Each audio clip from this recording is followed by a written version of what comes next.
¿Cómo se puede aprender español exactamente? How can I learn the Spanish language may be a question that you're asking yourself a lot, especially after watching my video on the 10 different reasons why you should learn Spanish. In this video, you can learn about the 11 best ways to learn Spanish. Let me know in the comment section below which one of these methods have you used to learn Spanish. Number one, listen to Spanish music. Every single day, I am constantly listening to Spanish music for one of my study methods. From reggaeton to la bachata, salsa, cumbia, norteño, and merengue. As you can see, it's a big benefit to have so many different genres to be able to listen to because each one comes from a different part of Latin America. They have their own styles, they have their own colloquial phrases and words, and a lot of culture wrapped into all the different songs that you're going to be listening to.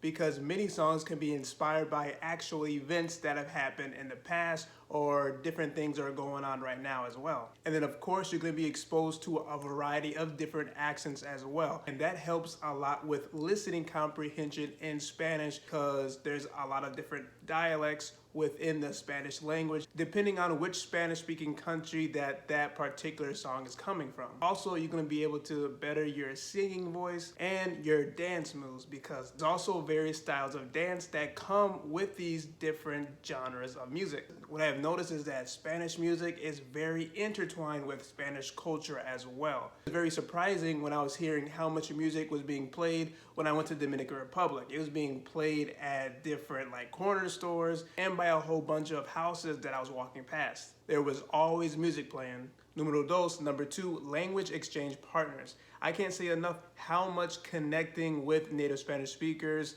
whether it was through an application or a website, has helped to improve my Spanish speaking skills and my Spanish comprehension skills. Well, I guess I would say even my writing skills as well. Because once I got out of my phase of just reading textbooks and grammar books, I was really able to connect and have actual conversations with native Spanish speakers. So that's where everything in the Spanish language started to come together for me because I was actually hearing it and seeing it in context through the different conversations that I was having. It's not the same type of dialogue that you would see in a book or in a TV show either. Having language exchange partners has really revealed to me all the different areas within the Spanish language that I need to improve on, whether that's with pronunciation or if that's with grammar when I'm texting different Spanish speakers. It's also a very beneficial and fun experience to be connected to different Spanish learners as well, so you're able to help each other out. I have made a video on the different types of websites and applications that you can use to get connected to your next language exchange partner.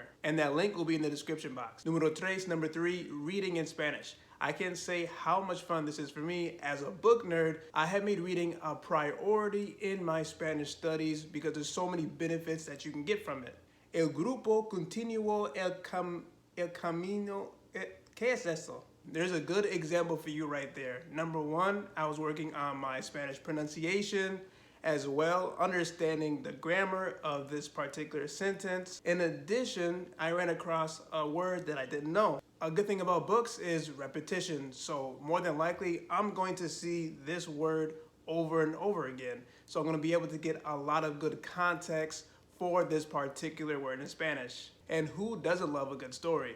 Reading books can really get you immersed into the Spanish culture as well. This particular book I'm just now finishing is called Short Stories in Spanish. It's by Ollie Richards, and it has a lot of different short stories for you to be able to comprehend as a beginner in the Spanish language. And if you want to check it out, I have left the link to this book in the description box of this video. You don't have to read just Spanish books. You can read magazines. You can also read a lot of news articles. And this is something that I have done to be able to connect with Spanish speakers because usually what's going on in the news is something that people are talking about a lot on a daily basis. Watch TV shows and movies in Spanish.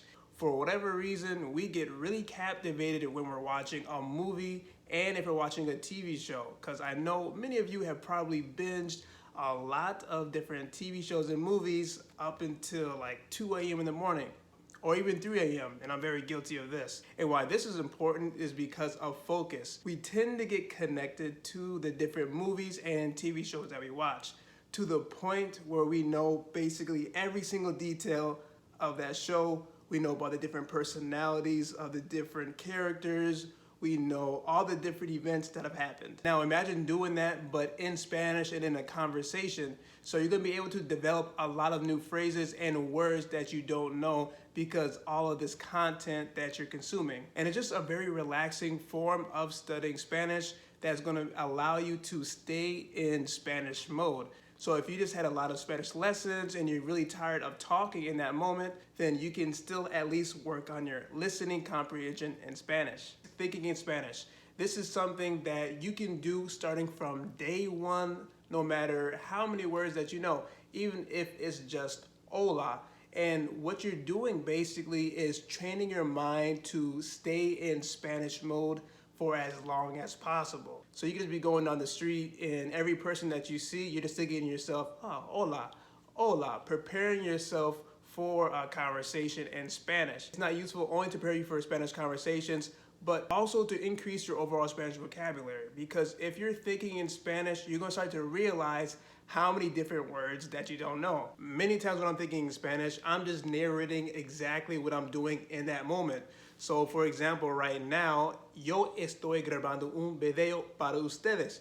I am recording a video for you all. So if I start to continue, with that conversation in my head, there's gonna be a lot of different things that I don't know. So just a very effective and fun way to learn Spanish throughout the whole day. Listen to the radio and podcasts in Spanish.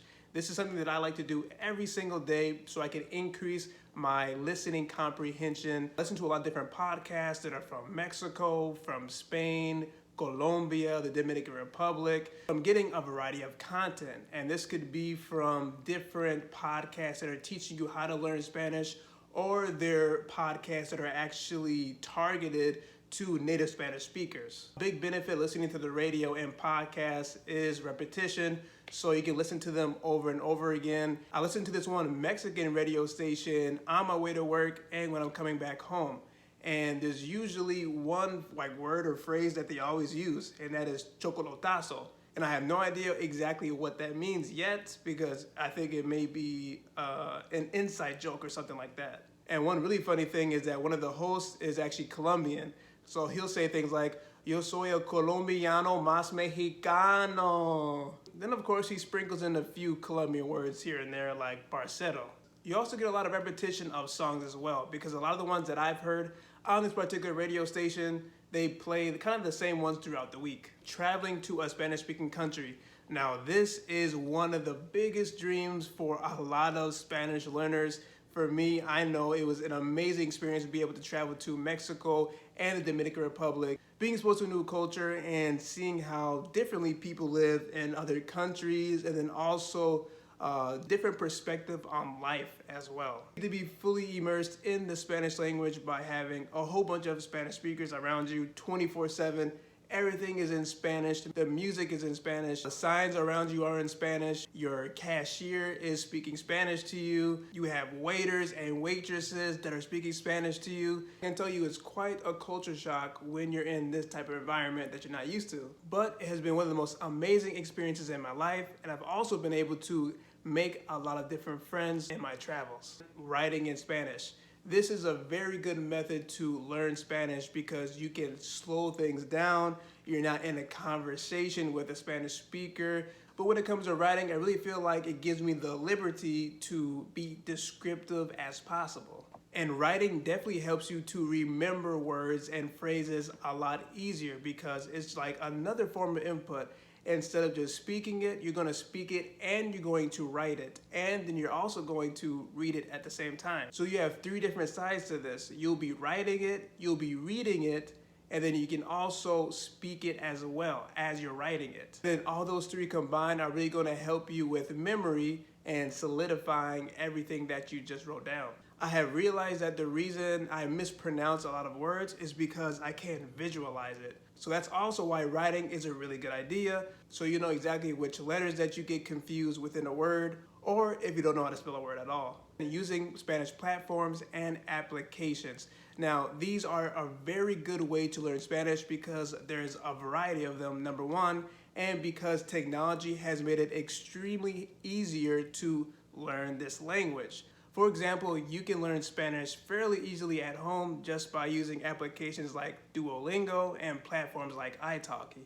And one of the best things about these is that they come with a lot of structure. So you get a lot of course content that outlines a lot of different subjects that you should learn and grammar rules that you should be focusing on. In the case of Duolingo, you'll get a lot of different input methods for the exercises that you'll be completing. Then you also have language exchange applications like HelloTalk and Tandem that make it incredibly easy to get connected with a native Spanish speaker without having to travel to Latin America. There's just an incredible amount of Spanish learning resources that you can find online, from Spanish dictionary to Anki, which you can use to increase your Spanish vocabulary. Change the language on your phone and on your computer and other devices all into Spanish.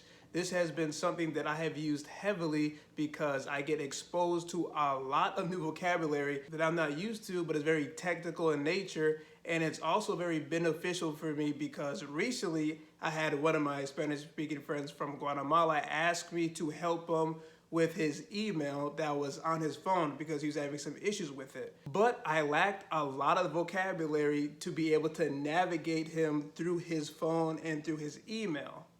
Apart from helping your Spanish speaking friends with their cell phone issues, it's a really good way to immerse yourself within the Spanish language and always stay in that Spanish mode as well, so that you're always thinking and speaking in Spanish, especially because you usually are working on your phone and on your computer, so you're going to be able to see all these Spanish words every single day. And since we use technology every day, we also run across a lot of issues, like the case with one of my friends. You'll more than likely hear a lot of stories from either your Spanish teacher or other Spanish speakers in your community or your Spanish speaking friends, all the different issues that they're dealing with their phone, their computer, or their tablet. Cooking in Spanish.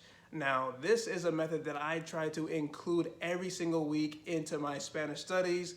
So I'm constantly learning about the tons and tons of Spanish verbs that there are to use.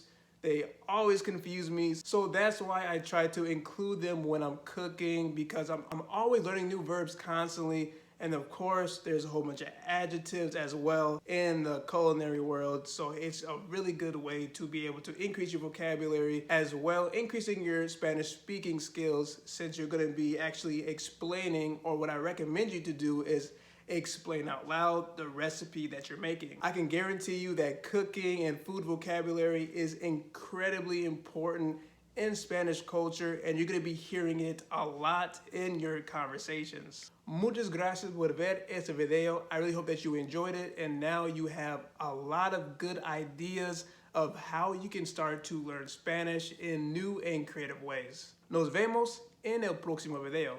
Hasta luego.